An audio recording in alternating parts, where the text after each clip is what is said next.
Graça e paz, você é bem-vindo em nome de Jesus. Nós estamos numa série de mensagens onde falamos sobre o nascimento de Jesus. Hoje eu vou estar falando especificamente sobre o nascimento. O pastor André, no domingo passado à noite, ele pregou, ele colocou que uma pessoa se prova justa ao obedecer a Deus nas situações mais difíceis e adversas. Nós vimos que foi uma situação bastante difícil para José e para Maria, dadas as circunstâncias, porém, eles fizeram a opção de obedecer e foram bênção. E ele fez uma pergunta ao terminar a mensagem. Você quer ser uma pessoa justa? Então, obedeça a Deus quando a dificuldade vier. Obedeça a palavra de Deus, Ele está ao seu lado para te proteger. Assim como o Senhor conduziu José e Maria naquela questão e situação difícil, o Senhor está pronto a nos abençoar. Desde que nós venhamos ouvir e obedecer às suas instruções. Muitas vezes nós achamos que quando Deus nos faz uma promessa, tudo vai ser feito de mar de rosas, tranquilo, mas isso, na realidade, não é bem verdade. Queremos que Deus cumpra rapidamente sua promessa e sem nenhum transtorno ou percalço. Nós temos um exemplo bem claro em José e Maria. Eles foram bênçãos nas mãos do Senhor, porque obedeceram a sua ordenança, a sua ordem, o seu projeto, o seu ministério para a vida deles. Assim é para mim e para você. Quando nós decidimos obedecer, dificuldades virão. Mesmo porque nós andamos na contramão deste mundo. E se assim nós decidimos fazer, nós com certeza teremos dificuldades. Mas o Senhor é comigo e com você. Então nós vamos ao texto de hoje, que se encontra em Lucas 2, de 1 a 7. Eu vou estar lendo, você acompanhe aí em casa na sua televisão, no seu celular, e você acompanhe aqui na tela conosco. A palavra do Senhor diz, naqueles dias. O que são esses dias? Havia um contexto ali naquele momento, e para que a gente entenda um pouco o que ele quer dizer com esse naqueles dias, Lucas 1, 13 diz, e o anjo, porém, lhe disse, não tenha medo, Zacarias, porque a sua oração foi ouvida. Isabel, sua esposa, dará à luz a um filho, que você dará o nome de João. Então, isso era um contexto. Ali estava se preparando também o nascimento de João. João este que seria o responsável por batizar o Senhor Jesus, que seria o precursor do batismo. Um outro aspecto também em Lucas 1, 26 diz, no 6º mês o anjo Gabriel foi enviado por Deus a uma cidade da Galileia chamada Nazaré, e uma virgem que estava comprometida a casar com um homem da casa de Davi, cujo nome era José. A virgem se chamava Maria. Então, esse era o contexto do que estava acontecendo na época. E seguindo o texto, nós temos, foi publicado um decreto de César Augusto, convocando toda a população do império para recadastrar-se. Qual era a finalidade desse recadastramento? Primeiro, era conhecer o número de homens existentes para mandar para a batalha. E ele tinha o segundo propósito também, que era aumentar a arrecadação, os impostos. Esse recadastramento seria como se fosse um CPF. Ou seja, se você não tem o teu CPF, dificilmente você consegue fazer as coisas, uma conta bancária, alguma coisa hoje. Essa seria mais ou menos a conotação daquela época. Sem o recadastramento, muitas dificuldades eles se encontrariam no seu dia a dia. E seguindo no verso 2...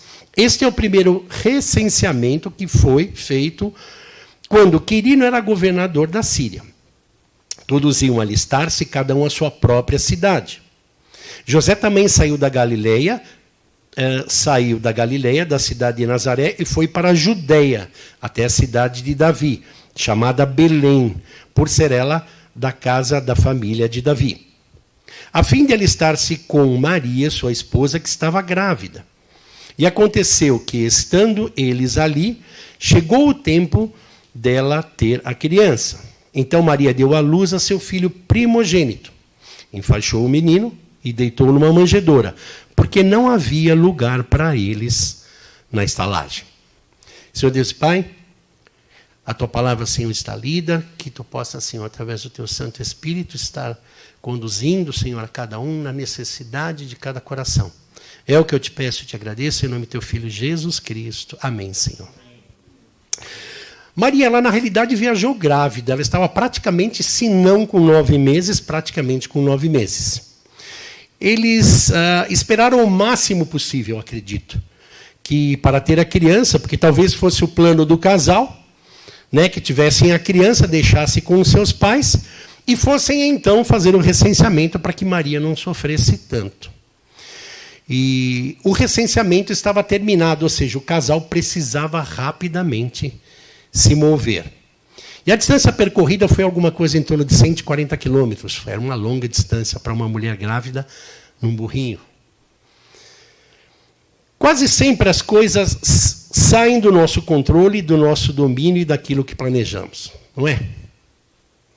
A gente planeja, a gente se propõe, a gente sai executando e tudo sai fora do eixo. Assim aconteceu com José e com Maria. Acredito que esse deveria ser o plano deles. Bom, a criança nasce, a gente deixa com os nossos pais e vamos.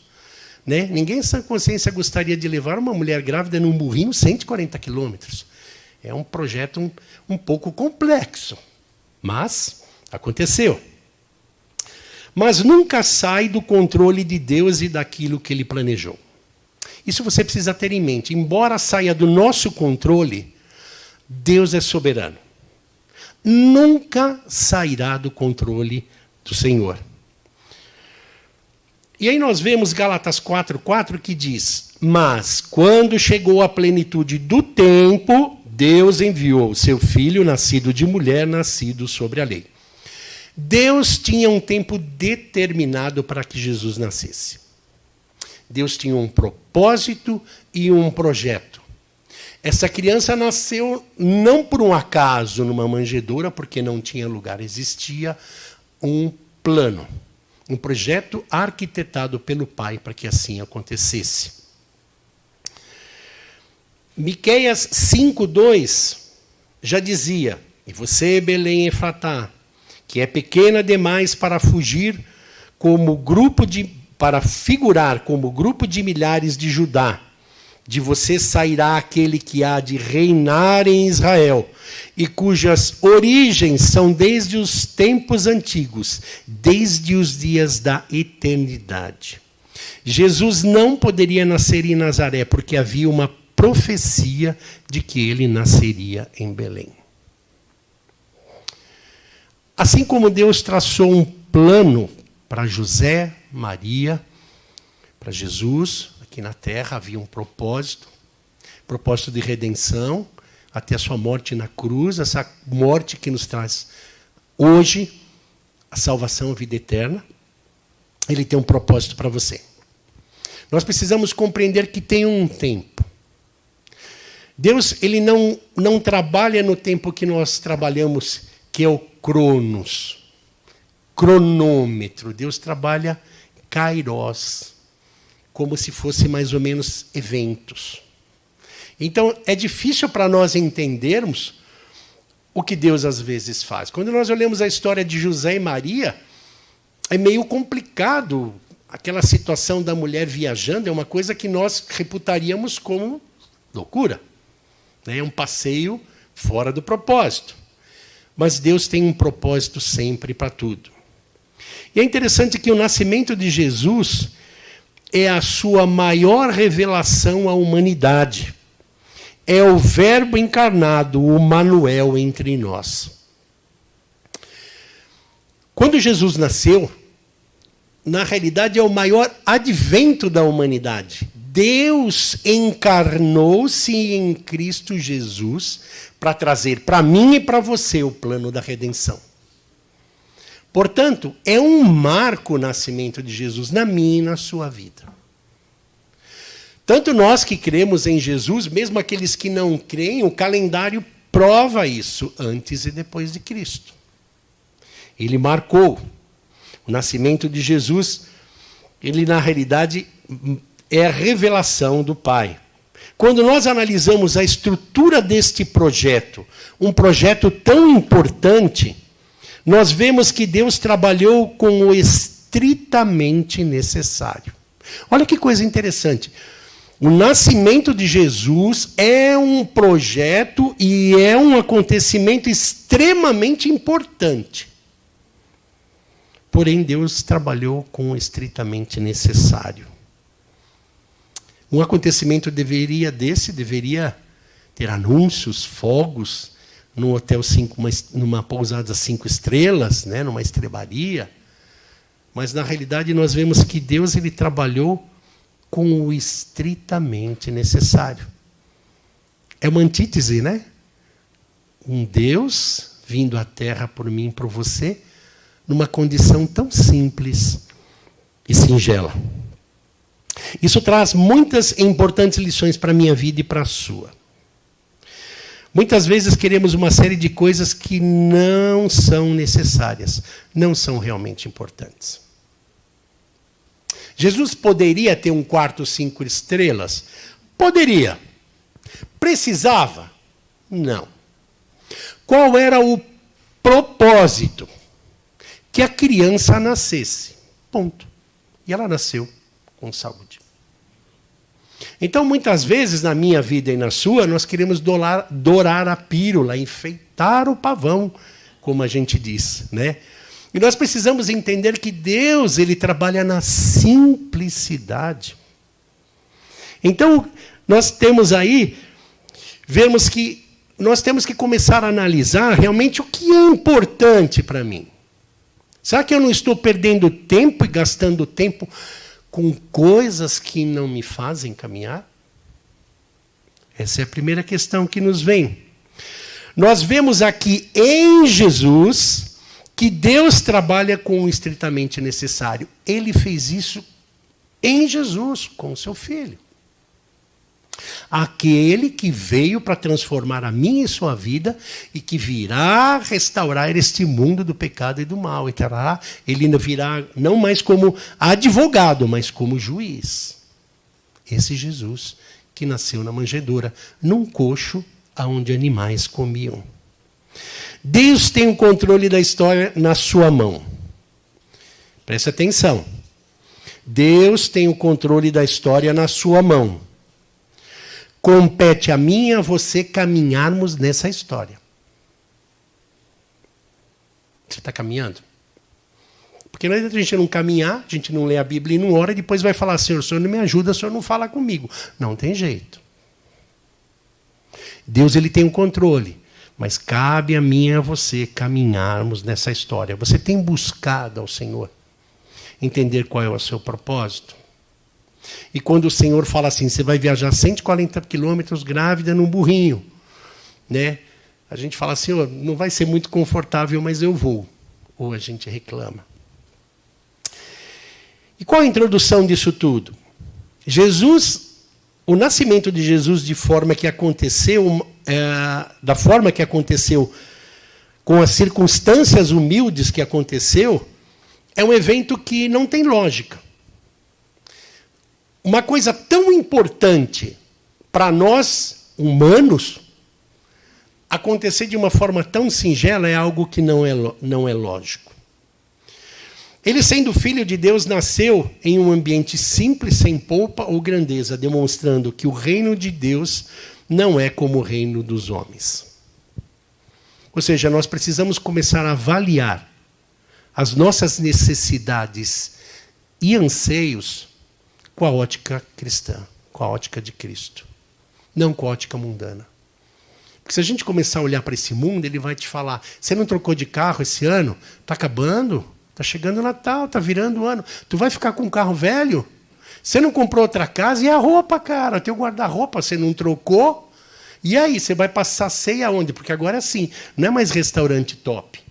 Os cartões agora te oferecem cartões para você desfrutar e degustar de restaurantes gourmets, ou seja, com uma estrela Michelin, 2 estrelas Michelin, o trivial já não serve mais. Então, enquanto nós colocamos nossa ótica e o nosso olhar para o mundo, nós nos perdemos, nós nos tornamos angustiados, porque o nosso coração e o nosso afazer não consegue atender às nossas necessidades. É isso que o mundo quer, te sufocar.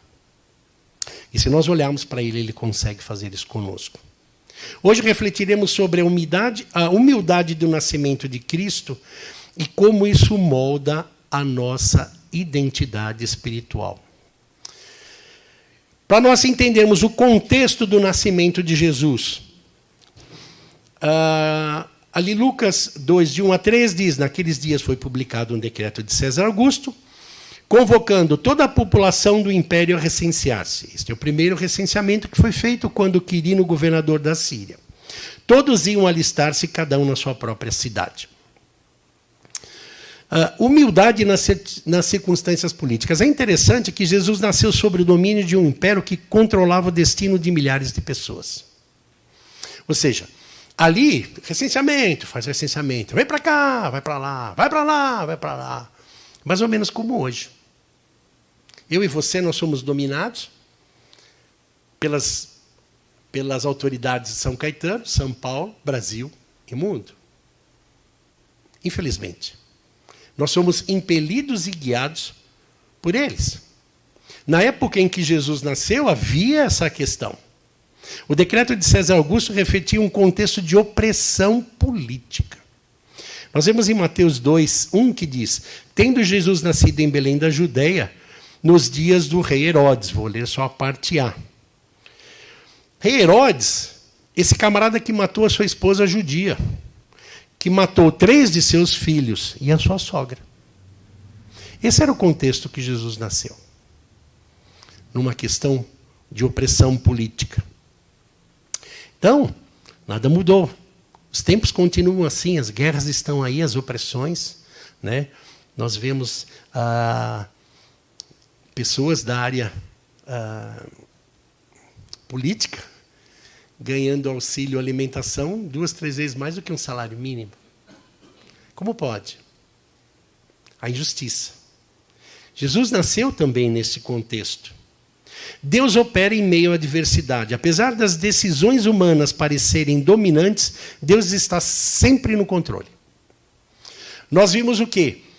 Que tudo o que aconteceu ali, vocês irmãos se lembram que Herodes mandou matar as crianças, os meninos, para que pegasse Jesus.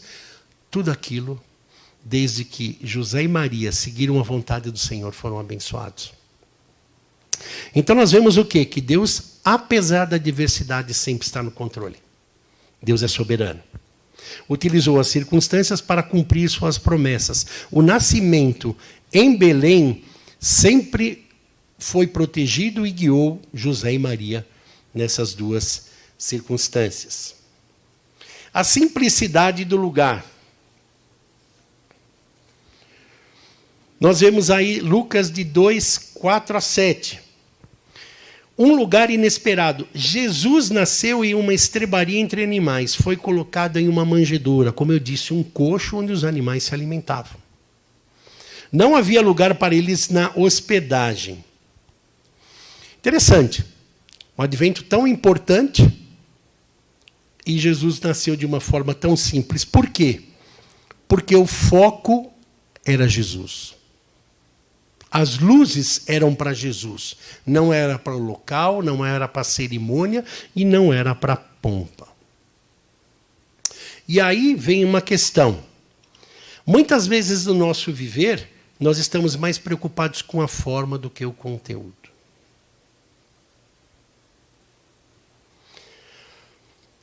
Por exemplo,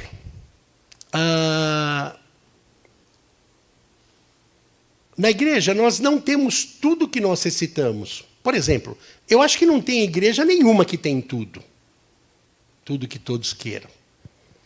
Mas eu tenho que fazer o melhor com o que eu tenho. Não ter o melhor. Eu tenho que me preocupar como é a minha vida. Aqui na igreja, em casa, no trabalho? Eu estou me preocupando com o conteúdo ou com a forma? Se eu estou me preocupando com a forma, eu estou preocupado em mostrar, talvez para as pessoas, aquilo que não sou. Então eu tenho me preocupado realmente com o conteúdo. O que te trouxe aqui hoje? Isso é conteúdo. Você veio buscar Jesus, veio orar, amém. Esse é o propósito. Essa tem que ser a minha busca e sua busca. Nós temos que nos preocupar com o conteúdo, não com a forma que ela é apresentada. E nós vemos o quê? Que nós temos sim que fazer o melhor com o que nós temos. Que você tem na sua vida, no seu trabalho, na sua casa, aqui na igreja. Tire o melhor dele. Nós sabemos que nós não temos o melhor, mas nós podemos fazer o melhor com o que nós temos. Faça isso na sua vida. Você não tem um carro zero, uma casa top, mas curta a sua casa, o seu carro, cuide dele. Cuide do seu corpo, que é templo do Espírito Santo. Você só tem esse corpo. Você tem que cuidar da sua alimentação, da sua saúde, do seu coração. Faz parte. Aqui, esse corpo é o templo do Espírito Santo.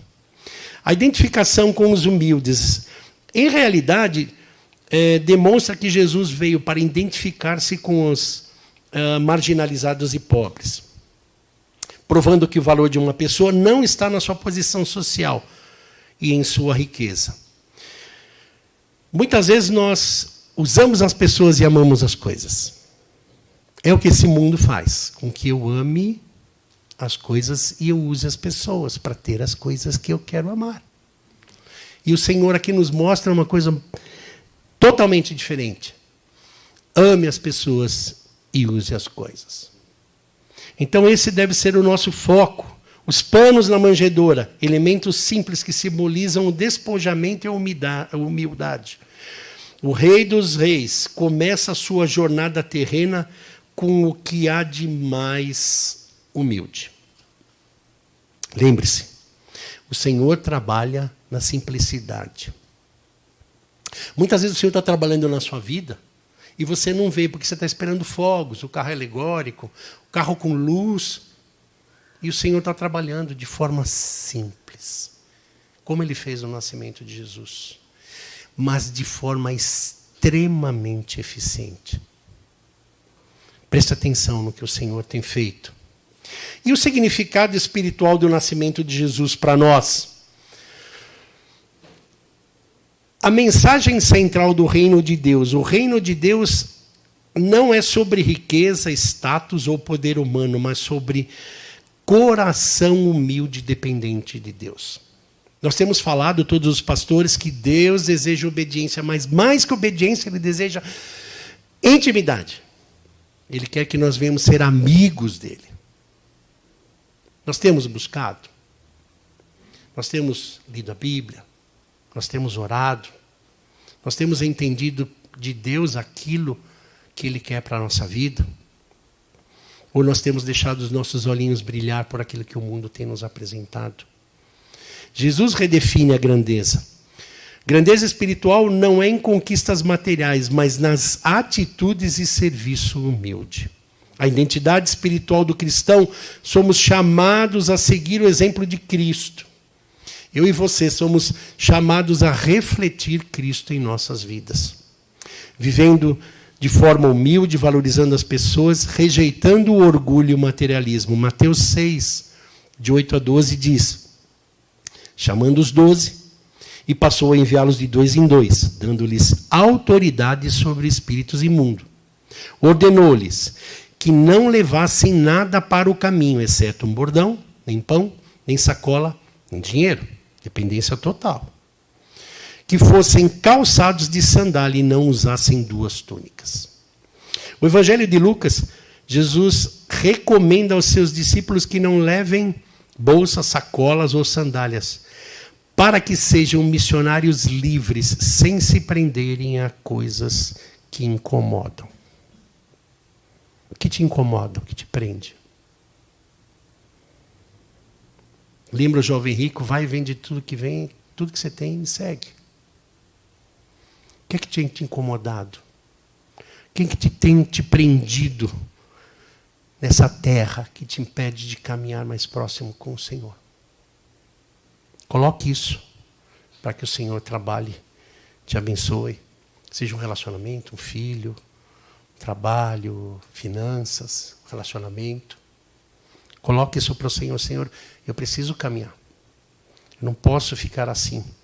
Na realidade, eu preciso ser e estar livre. E a aplicação disso tudo, para finalizarmos, examine sua identidade espiritual. O nascimento humilde de Jesus nos desafia a questionar onde colocarmos nosso valor. Será que estamos buscando status ou reconhecimento ou vivendo para a glória de Deus? Onde é que nós estamos colocando os nossos valores? Esse é um momento interessante que nós comemoramos o nascimento de Jesus. O nascimento de Jesus, ele reflete uma nova fase, um novo recomeço, um novo status. Muitas vezes o inimigo vem e coloca coisas no meu e no seu coração, nos colocando como pecadores, errados, que somos. Olha, terminando o ano, imagina quanta tranqueira você fez, olha quanta porcariada. Não permita que Satanás venha ofuscar a glória de Cristo através da sua morte na cruz, que redime o meu e o seu pecado e garante a vida eterna. Nós podemos transformar todos os dias, a cada manhã, esse nascimento novo, vivo e eficaz. Que realmente nós vamos pensar onde é que eu estou colocando o meu coração. Aí nós vemos que Filipenses 2, 3-5 diz: não façam nada por interesse pessoal ou vaidade, mas por humildade, cada um considerando os outros superiores a si mesmo. Não tendo em vista somente os seus próprios interesses, mas também o dos outros. O exemplo de Cristo na humilhação, tendo entre vocês o mesmo modo de pensar de Cristo Jesus. Que realmente nós venhamos pedir ao Senhor. Isso não é fácil. Nós decidimos pensarmos como Cristo. Nós decidimos rogar ao Pai, pedir que o Espírito Santo nos ajude a pensarmos desta maneira. Acolha a simplicidade do Evangelho. O Evangelho é aceitável a todos. Assim como Jesus nasceu em um ambiente humilde, Deus se revela de forma simples para alcançar a todos os corações. O nascimento de Jesus em um ambiente humilde é uma mensagem clara de que Deus valoriza o coração acima das aparências. Que possamos viver esta mesma humildade, reconhecendo o nosso valor em Cristo, refletindo o seu caráter no mundo. E aí fica uma pergunta: como o exemplo de humildade no nascimento de Jesus pode transformar a forma como vivemos e tratamos os outros?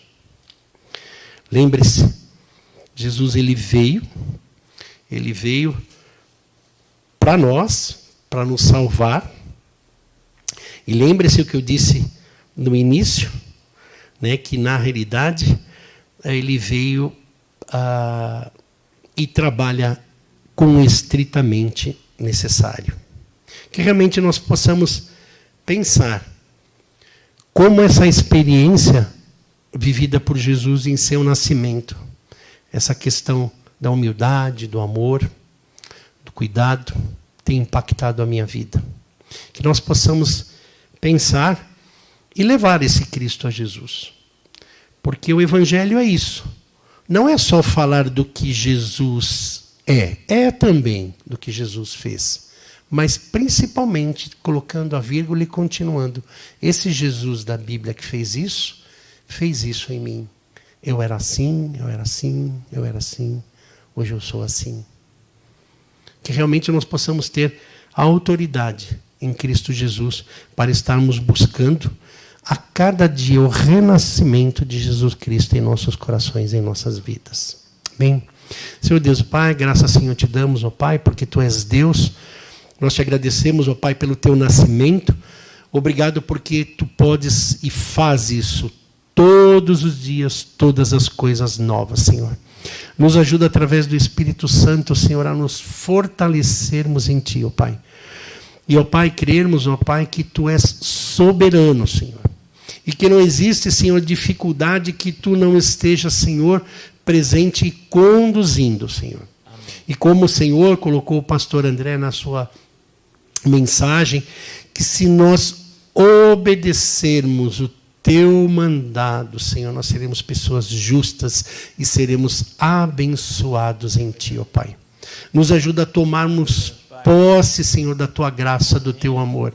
Que o Teu Santo Espírito possa estar nos constrangendo e nos comovendo a nos posicionarmos, Senhor, sairmos muitas vezes, Senhor, do nosso marasmo e comodismo, Senhor, e dizermos, sim, Senhor, eu quero pagar o preço, ó Pai. Me ajuda a caminhar na Tua graça, Senhor, porque muitos precisam ouvir a Tua palavra, Senhor, e eu quero me colocar na brecha. Nos ajuda nesse sentido, ó Pai. E eu peço que Tu abençoe, Senhor, a cada um que aqui está, e cada um que participa, Senhor, também de forma online, ó Pai. É o meu pedido, meu agradecimento. E obrigado, Senhor, pela graça salvadora que Tu nos proporciona em Cristo Jesus. Amém, Senhor. Amém.